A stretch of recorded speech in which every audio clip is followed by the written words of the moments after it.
quelqu'un qui dit ah, mais gars, ils ont changé l'interface, ils ont fait ci, ils l'ont mis là, ils ont fait ça. Donc, quand tu bouges quelque chose, c'est difficile.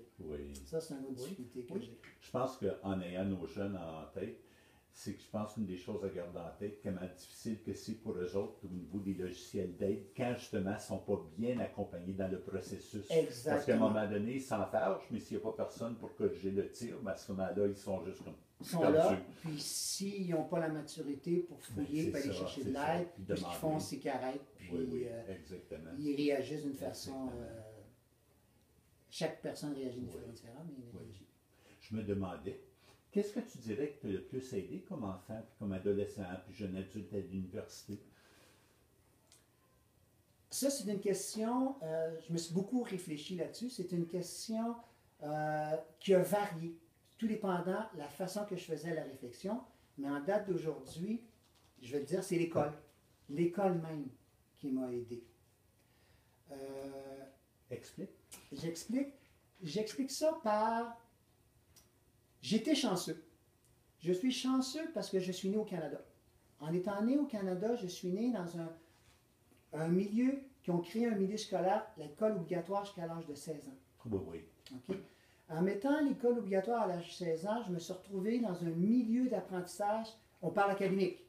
Okay? Je me suis retrouvé dans un milieu d'apprentissage académique. Si j'aurais été dans un pays où je n'aurais pas eu accès à l'école, je n'aurais pas pu apprendre à écrire. Le fait que je sois dans un milieu, même si j'avais de la difficulté, même si j'avais l'impression que je n'apprenais pas, ma mère elle me dit une phrase.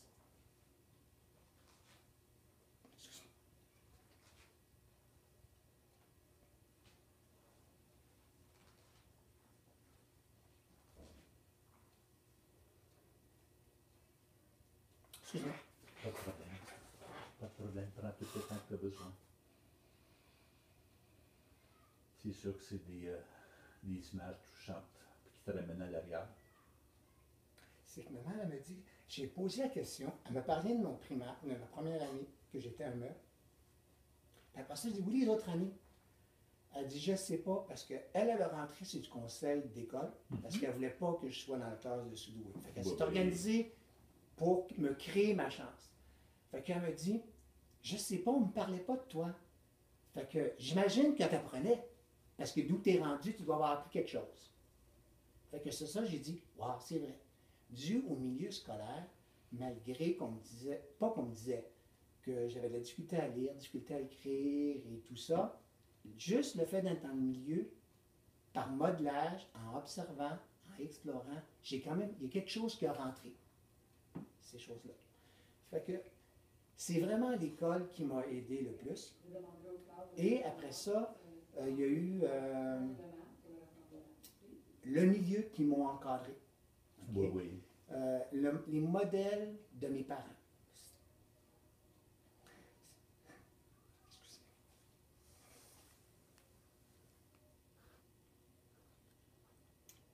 La chance d'avoir des parents qui m'ont donné un modèle.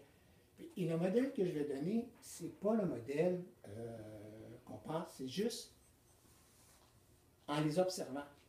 Le travail qu'ils ont fait, la façon qu'ils ont organisé. Mon père je me rends compte que mon père avait certaines difficultés d'apprentissage. Il a changé d'emploi souvent aussi. Et ça c'est plus vieux par contre. Ça m'a aidé, ces choses-là. Fait que ma mère, elle, la chance que j'ai eue, c'est d'avoir une mère qui a cru au devoir. Okay? Je ne dis pas que c'est la méthode idéale ou c'est une bonne méthode, c'est juste qu'elle, elle avait un bagage, qu'elle venait d'une école privée ou qu'elle avait des devoirs, une structure, et c'est ce qu'elle me donnait. C'était tous les soirs, on était ensemble, tous les 4 enfants, on faisait les devoirs. J'ai eu la chance d'avoir 3 sœurs qui étaient bonnes à l'école. Fait que ma mère pouvait donner tout mon temps à moi. Même si ma petite sœur, elle trouvait que ma mère ne donnait pas assez de temps à elle. Parce que ma petite sœur, en première année, elle savait, en maternelle, elle savait lire, puis moi, parce qu'elle faisait mes devoirs en même temps que moi, puis elle allait progresser plus vite que moi. Donc ma mère, elle m'a donné une structure, une ligne de conduite. La méthode qu'elle employait pour me faire faire mes devoirs, ce n'est pas la meilleure méthode pédagogique, mais ça m'a donné une routine. Et j'avais besoin d'une routine. Donc, c'était tout le temps les devoirs, tout le temps là. Oui. Fait que ça, c'est une chose qui... La question, vous allez voir, je suis parti. La question, c'est qu'est-ce qui m'a aidé, c'est bien ça? C'est en plein ça. Qu'est-ce Merci. qui t'a le plus aidé Aidé. comme enfant ou Donc, adolescent? c'est on va vraiment dire? la routine qu'elle m'a donnée. C'est aussi... elle me fait faire... À mon époque, il y avait les curriculums étaient moins chargés. Oui, oui. Donc, ma mère a dit, t'en as fait des tables d'addition, des tables de soustraction, ces choses-là, parce que ça ne rentrait pas. T'en as fait des verbes, t'en as fait des verbes, et t'en as fait des verbes. C'est à peu près ça que j'ai fait. Oui, oui. L'autre chose qui m'a beaucoup aidé, les parents doivent les enseignants doivent le savoir, c'est ma mère qui faisait mes devoirs. Oui, oui. Donc, quand j'avais des travaux à faire, c'est ma mère qui me disait, OK, découpe ça, colle ça là, fais ça, écris ça là. Elle me donnait tout quoi faire. Donc, c'était le devoir de ma mère Oui, que oui. je remettais. Oui. Fait que ça, c'est un point, ces Elle choses-là. t'aidait à t'organiser. Elle Puis en m'aide- même temps, ça devenait un peu comme ta scriptrice quand tu avais les longues choses, j'imagine, à rédiger. Exactement, ces choses-là. Fait que ça, ce sont les choses qui m'ont aidé à peu près au primaire, mais je dirais encore beaucoup plus l'école. Ma mère m'a donné une routine, un cadre. Si j'aurais pu réussir sans, juste avec, si on enlève les parents, juste l'école, probablement que oui, parce que j'ai resté le même garçon, sauf que je n'aurais pas évolué de la même façon. Oui, oui. Parce que rendu en sixième année, mes parents ils ont voulu m'aider, ils ont voulu m'inscrire dans une école privée. L'école privée, je n'ai pas passé les tests, c'est un peu convenable, ils prenaient juste Oui, certains niveaux. Ils m'ont demandé de faire redoubler, ma mère l'a refusé. J'ai été aux côtés du public, donc j'étais au secondaire 1, qui était la septième année à ce moment-là. Et j'ai posé une question à ma mère, parce que je ne sais pas pourquoi, qu'en septième année, du jour au lendemain, je suis devenu bon en maths. Et ma mère m'a simplement répondu, mais c'est là que tu as commencé à lire. Ah, oui, oui. Fait que je dois te faire, ah, Tes énoncés écrits, tu peux maintenant les comprendre. les énoncés ici, je pouvais, ok, je lisais pas encore de livres, je lisais les énoncés, je pouvais encore écrire. Fait que je regarde, qu'est-ce qui a fait d'un coup que je suis devenu bon? Il faut faire attention quand je suis devenu bon. J'avais des 15-20%. Je sais qu'en début de septième année, c'est-à-dire pour mon secondaire 1, j'avais vraiment 15%. Je me souviens très bien d'avoir eu 15%. Et ma mère m'avait parlé, puis en tout cas, il y a eu des discussions. Et d'un coup, j'ai eu des bonnes notes.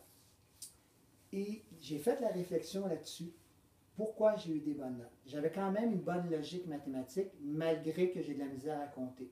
J'ai de la misère à compter parce que je fais des inversions de chiffres. Fait qu'un Oui, 6 oui. peut être un 9. Et ça, à cette époque-là, je ne savais pas que je faisais des inversions de chiffres. Ce qui était arrivé, c'est ma mère, à force de me faire mes tables d'addition par cœur, j'ai fini par les savoir. J'ai essayé par cœur. Je me suis Oui. toujours demandé comment je les savais par cœur, parce que je n'ai pas souvenir que je faisais des tables d'addition. Ma mère m'a dit que j'en ai fait. Fait que c'est ça qui nous a fait apprendre. Et j'ai dit l'autre chose, j'ai dit les réglettes, j'ai dit je sais pas si c'est de ma jeunesse, quand c'est les réglettes, orange pour 10, bleu c'était 9, brun c'est 8, 7 c'est noir, etc. Elle me dit, tu as retenu juste les couleurs, tu ne savais pas te servir de tes réglettes. Parce que j'ai un problème de gestion. Fait que tout ce qui est jetons, ces choses-là, tu me dis, fais-moi une pile de 20, mais moi, ma pile de 20, il va en avoir 18, il va en avoir 22. Fait que quand tu me dis, fais-moi une pile de 20, j'en ai fait 20, puis après ça, tu me dis, faites 4 groupes de 5, mais je pars à 18, j'en mets 4, j'en mets 4, 4, puis j'en mets 5, 5, 5, puis j'arrive à 3. En tant que jeune, je vais dire, oh, ça ne marche pas. Je n'aurai pas la logique pour dire, il m'en manque 2, je vais en chercher 2, fait qu'il va falloir tout que je les fasse. Fait que le fait qu'elle m'a donné de la répétition, les tables, à un moment donné, par moi-même, j'ai compris avec les contextes en vieillissant, j'ai fini par comprendre le sens du nom. Et j'ai appris avec la façon que l'école fait, j'ai fini par m'organiser. Fait que toutes mes difficultés, améliorées un petit peu, a fait que je suis devenu meilleur. Quand je dis, bon, il faut faire attention, là, meilleur en mathématiques, ces choses-là. Quel autre truc qu'ils m'ont donné, c'est en professeur de physique, je reste toujours en niveau des maths, Il me dit, toi, tu ne sais pas compter. Ça, c'était au collège. Parce que j'avais quand même de la misère. Il me dit, toi, tu ne sais pas compter. Dis-toi, quand tu vas faire, il me dit, quand tu fais 10 moins, je pourrais dire ça, je pourrais dire, là, l'inverse. 8 moins 10, ça te donne 2. Tu oublies ton moins. Fait que si tu pars, quand tu es au collège, quand tu pars la première, tu te trompes avec une lettre, ça défait tout le reste. OK? Fait que je dis, quand tu arrives, toi, fais juste me mettre toutes les formules, puis dans quel ordre. Fais-moi la logique. Concentre-toi juste sur la gestion des choses. Après ça, fais-moi des calculs. Et l'autre chose, il me dit, tu n'as pas de mémoire dans tes formules. Il dit, tu as le droit, quand tu arrives, là, apprends, fais-toi une feuille de toutes tes formules, puis apprends-les par cœur. Puis là, il me dit, tu vas les oublier. Fait que regarde ta feuille avant de rentrer en classe. Quand tu arrives en classe, tu donnes la feuille d'examen, la première chose que tu fais, tu tournes ta feuille, tu écris toutes tes formules. Après ça, tu peux faire ton test. Il venait de me régler une partie de mon problème de mémoire. Il venait de me régler une partie de mon problème de gestion. Et là, mes notes ont encore augmenté au niveau des physiques. Par contre, j'arrivais jamais à la bonne réponse. Parce que c'est sûr que je faisais, c'était mes inversions que je faisais tout le temps. Fait que quand il y a plein de calculs, la probabilité que je fasse une inversion était très élevée. Et ça débalance ces choses-là. Fait que c'est des enseignants qui m'ont donné des petits trucs comme ça, ou des personnes, ou des modèles qui m'ont donné des trucs. Mais la base de mon succès, c'est le milieu scolaire.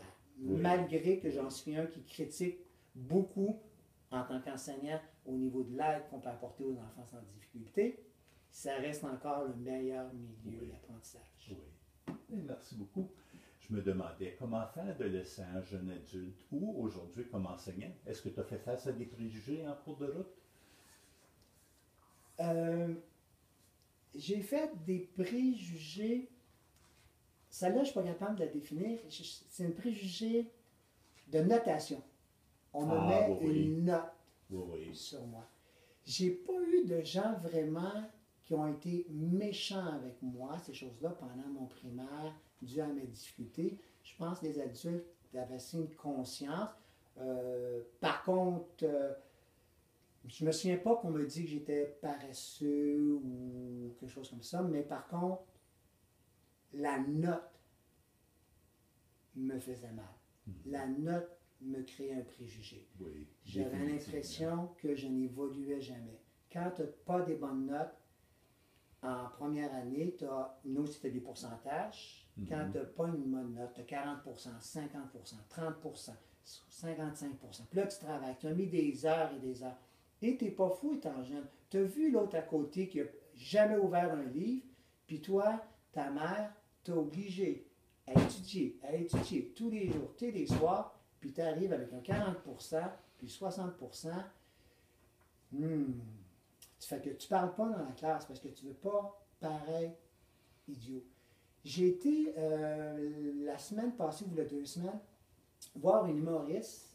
Puis l'humoriste, il arrivait, il fait de l'humour dans les écoles, et il a fait, il rentre, puis il dit « Faites du bruit, première année, 7e année, faites du bruit, 10e année. » La directrice, elle rentre, puis elle dit « T'as oublié un groupe.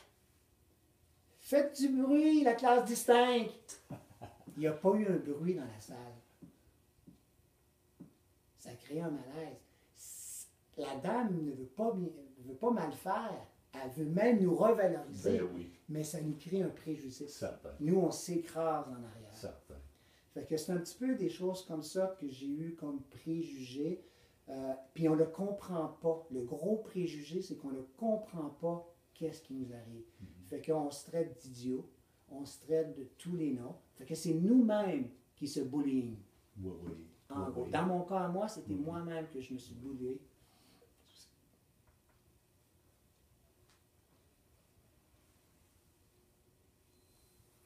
Le pire critique, au fond, c'était toi-même, de toi-même. C'était moi-même. C'est ça qui était mes grandes difficultés. C'était ça, les difficultés, j'oublie tout le temps. Oui, c'était en termes des préjugés. En termes des préjugés, exactement, ces choses-là. Adulte, ça a été plus dur. J'ai eu des préjugés encore. C'est en partie de ma faute. OK?